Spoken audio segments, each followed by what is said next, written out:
ada satu penyakit tu yang telah disahkan dengan medical report dan sebagainya, bila dibuat ruqyah dan perubatan Islam, dah hilang dengan sendirinya.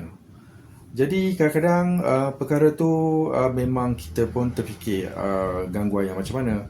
Tetapi di dalam hadis ada disebut bahawa syaitan ni boleh berjalan di dalam darah manusia. Jadi mungkinlah pada waktu dan ketika scanning itu berlaku, benda tu duduk kat situ ke, dekat jantung kita, maka kita nampak macam jantung kita ada blockage, liver ke dan sebagainya, buah pinggang.